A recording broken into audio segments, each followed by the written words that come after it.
Check the mic and make sure it sound right, boys.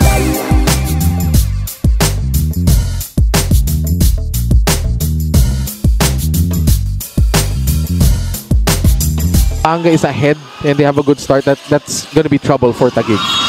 Meanwhile, we have a foul. Galoy takes the first shot. It goes in. For a guy that's probably one of the main guns of... First the leather. Kicks it out. Subrabas with 7 on the shot clock. Inside pass. Galoy for 2. Again, that's a good start for Taguig. Focusing on the guards like Natividad, Subrabas, and LJ Mayo. Here's the drive inside. And a foul committed. Hero of that matchup. As we see Francisco hitting that first free throw in front of the boos from the Taguig crowd. You have a sizable contingent. He brought a whole, I think, a couple of buses full of people.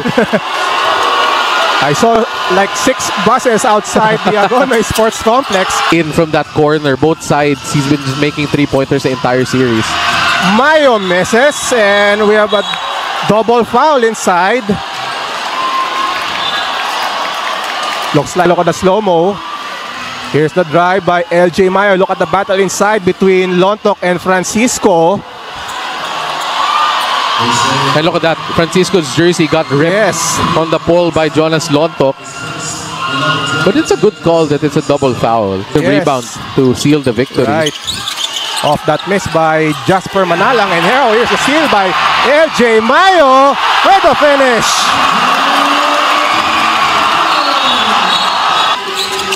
Victoria with the screen. Isidro hands it off. Santos against Mayo. Santos the drive. The one-hander does not fall, but we have a foul. And another caller here. And now we have a technical. Again, the referees, they really have to get things in control. I like that they're, stopping it early already. And Nico Santos has to be careful here. At this rate, Ruben, we won't get to finish this game. It's not a colorful. But Nico Santos made a couple of big shots in that last game. Naka 3-point pa siya at that last game.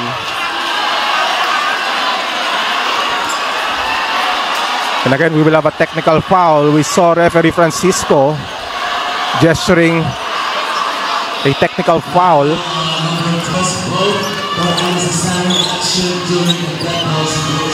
Just a double tech. Second, third motion between Lontok and Miko Santos. And again, our referees doing a good job of separating the two players. Take free throws. This was on the game. Because both teams have the tendency to miss a lot of free throws throughout the series. A bigger Victoria. Who else? Tonight as Dexter Tolentino will come back short. And now Gomez secures the leather. And here he comes. Here's Gomez. Head coach. Going for his first title as well. Memorable team in the 2013 FIBA Asia Championship. Here's Subrabas, the baseline drive. No look. Yes, what a play! Some sets that they do to free him up, but this is actually a broken play already. Correct. Nice finish there to Mayo. Play from LJ Mayo. Here's Galoy across to Subrabas. Fires this 3 and it goes in. That's a big shot. And now he's on the defensive side against Genmar Bragais. 10 on the shot clock for Ticas. Here's Isidro. The drive inside the left hand. Wild shot. Rebound by Ganya. TJ Ganya in that game. Meanwhile, Fragoso at the post. Mayo inside. That's a smart play. Ganya fires from the outside. It's short. Munoz gets the rebound. Munoz the spin move and the conversion. The same play. Yes. Mayo, but Khan doing a good job on defense. Here's Fragoso inside against Ganya. Top shot. And he's hooked. Galoy. Yes. It's only Dan Natividad who can create his own shot as Azares. That's what he does. Wow. Azares making that 3 from that left corner. Dan Natividad again with 12 on the shot clock. They go inside to Fragoso against Isidro. And he converts. Misfires. Bragais from the corner. And again, another miss from the outside for Tikas. Meanwhile, let's see if they will count that basket.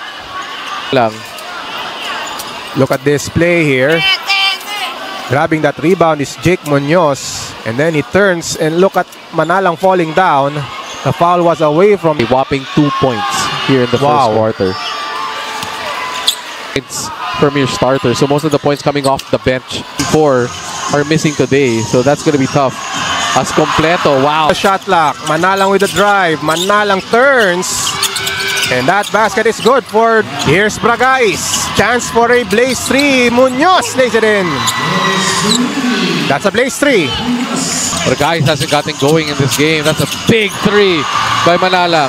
3 by Manalang. And I think that's the first 3 of double team sidestep move. Manaloto on top. Long 2 is good. Here's Natividad against Manalang. Turns and fires against Bragais. Baseline drive. Galoy with a reverse. Manaloto again. Extra pass.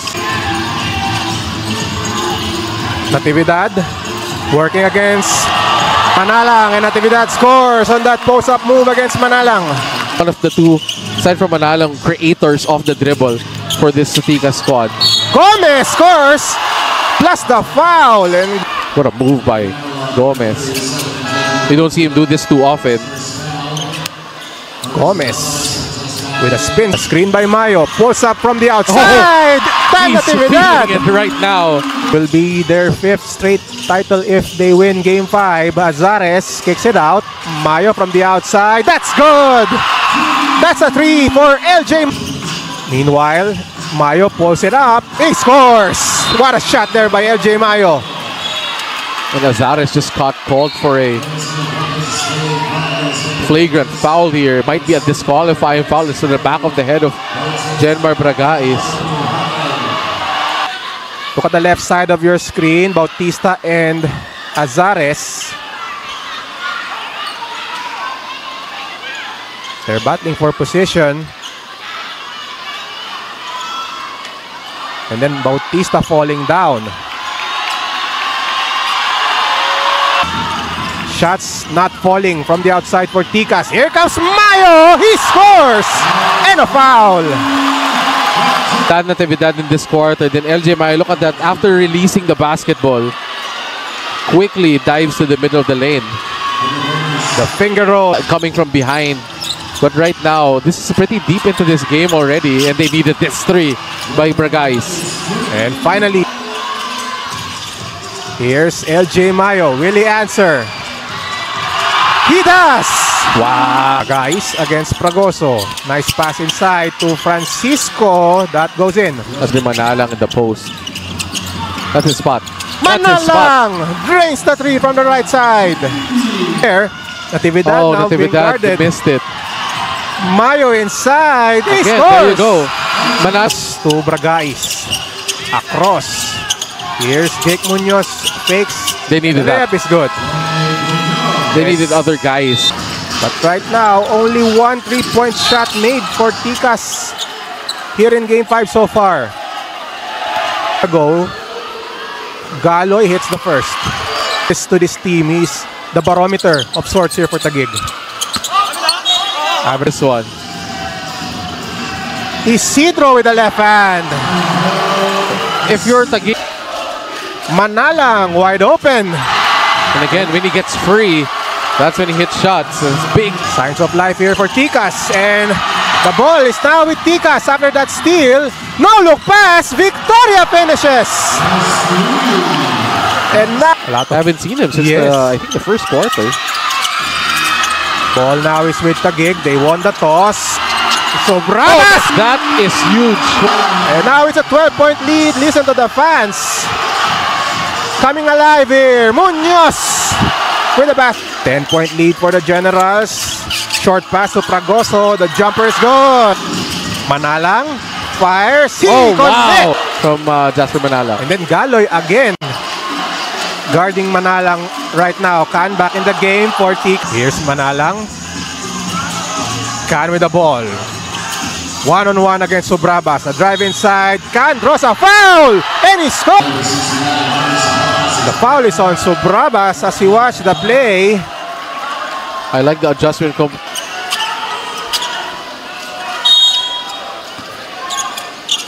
Oh, Galoy scores! Knockout play on the part of the gig. Here's Can with the answer. Here in the finals, you can also get... Singh has to come back here. Nice move. 6-point lead for the General. Pulls up, scores! And that's a blaze. Look at this move. The pull up over Dan Natividad. Against Francisco Nogo, and here comes Jenmar Bragais against Completo. Bragais lab to Isidro. That's a blaze. Quarter. Here is LJ Mayo against Isidro. Mayo driving inside. A scoop shot by LJ Mayo. On cue. Kabiran. Nice move inside. And Dick Munoz. Mayo on the run. Crosses the timeline. Mayo attacking. Whistle on the play. And he scores. It's a blink. Look at LJ Mayo.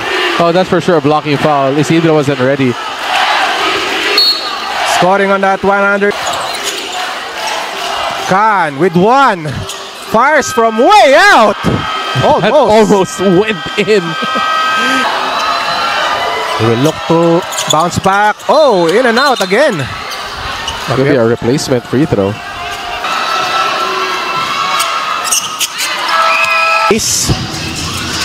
Now draws a double. Santos, right corner. Isidro, the left-handed layup. That is big. A chance to take the lead. But he goes back up quickly. Look at that left-handed layup by Jericho Isidro. Natividad with the ball against Jake Munoz. 9 to shoot. Natividad with a jumper. Wow. Much. Here we go. Natividad. Oh, that's a goodness. Galoy with a sorry miss. Look at the dive by Completo. And Santos falls down as well.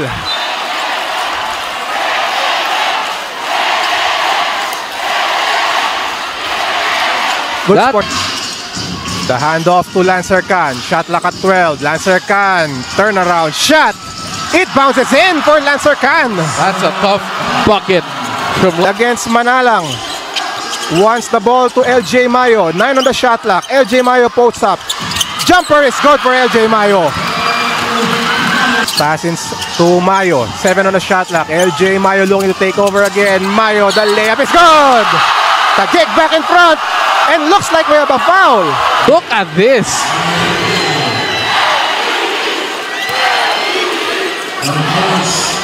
What a move there by LJ Mayo. One-on-one against... Too much passing for Ticas. Oh, big opportunity here. LJ Mayo. Oh, he's down. Mayo is down. On Players the floor. are down. Francisco looks like he twisted his knee as well on that last play. Lancer Can also down. Oh, Gomez is still down as well on this side. Bodies everywhere on the floor here in Game 5. Francisco is hobbled. He was holding onto his knee after that last play, or his foot. And then Mayo got hit hard on the face. Let's watch the play here. Hard foul on Jericho Isidro.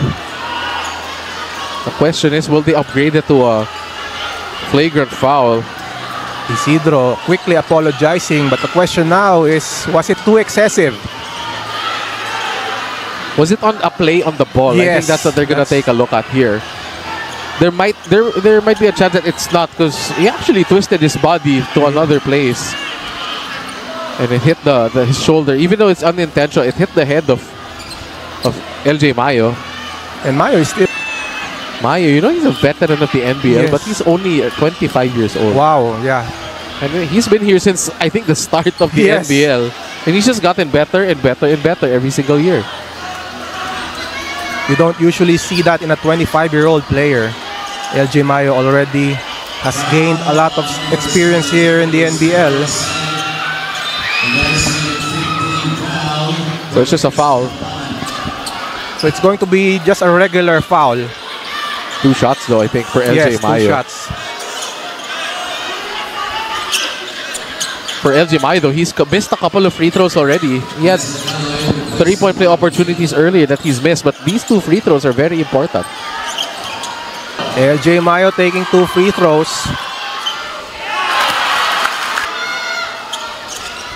Mayo makes the second shot. Dan Natividad directing traffic. Tolentino with a screen. Pass inside. Read perfectly by Lancer Khan. Forward pass. Bragais. Chance for a blaze. 3. It is. That's a bad foul by Azares. Have to foul a bit harder than that. And again, Bragais. Mythical team member. Yes. Completo. Galoy has to do something here. Nice fake by Completo, and he gets fouled hard. Will be the decider here. So only a regular foul on that sequence. Oh. The percentage of the gig has... That's a miss again. Completo. Tolentino with the screen. Galoy has to do something here for the gig. Natividad throws it That's a up. foul, that's a foul. Draws a foul. He has a tendency to miss. This time, here's Galoy at the left corner. Open shot here. Draws closer is Azares. He That's missed a the jumper. big time shot by Azares. And Taguig now with a 3. Munoz against Mayo. He attacks. Nice defense there by Oh, Tolentino. makes it anyway! Wow, what a shot by Jake Munoz. Or kept Pampanga in this one. Khan, the drive inside. Khan, the layup is A good. layup by Khan. Hangs in the air. Oh, they go to the MVP. Mayo Oh, what a return. spin. Mayo draws a foul. And he's holding on to his head. What a move by Mayo. But look at this. Lancer Khan hangs in the air. Hang time. And Lancer Khan was quiet in the first half, and again he has erupted here in the fourth quarter. But now we have 2 free throws for LJ Mayo. He will look to tie the game. Look at the free throw numbers right now. 18 of 33 for Taguig, but again, That just dropped for Taguig. the first one does not go. Second shot around and out. Oh, that's a bad foul by Galoy. That will put Munoz at the free throw line. That was a clear foul. And again, Munoz was there for the rebound. Look at Jake Munoz. Oh, for sure. That's a Galoy. clear foul. And again, Jake Munoz stepping up for Tikas Kapampangan. He will shoot 2 free throws here. Tikas Kapampangan. Munoz, crucial first free throw. Played with a lot of Pampanga teams, and he connects 2 for 2.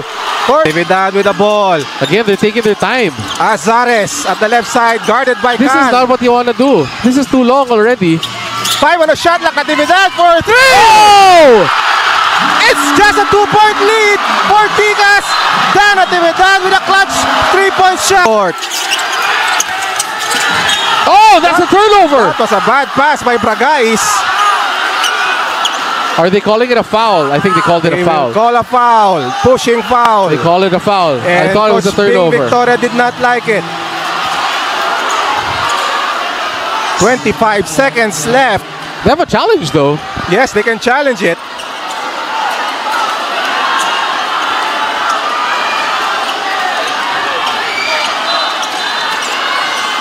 They will challenge it. I saw the C sign by Coach Bing Victoria. I think they will challenge it. Let's see. So they're not challenging. I think the referee I says think it won't stand. 2 free throws here for Jericho Isidro. What a turn of events. And now Isidro will shoot 2 free throws. Isidro, no! For Victoria had that offensive board. That rattles out! Rebound by Tolentino and a chance for Taguig to tie this ball game. Mayo nearly losing it. Azares inside, wild pass. Natividad pulls up. No! A bad pass by Dan Natividad! Nobody wanted to shoot the ball for Taguig.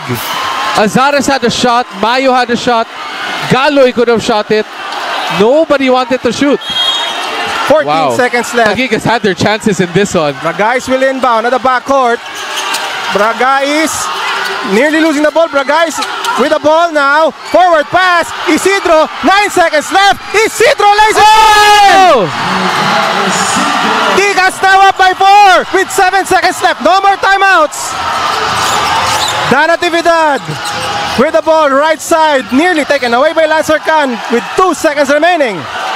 Taguig just shot themselves. There's barely any chance here now for Taguig without any timeout. Galoy for 3, and that will do it! Wow! We have a new champions in the NBL!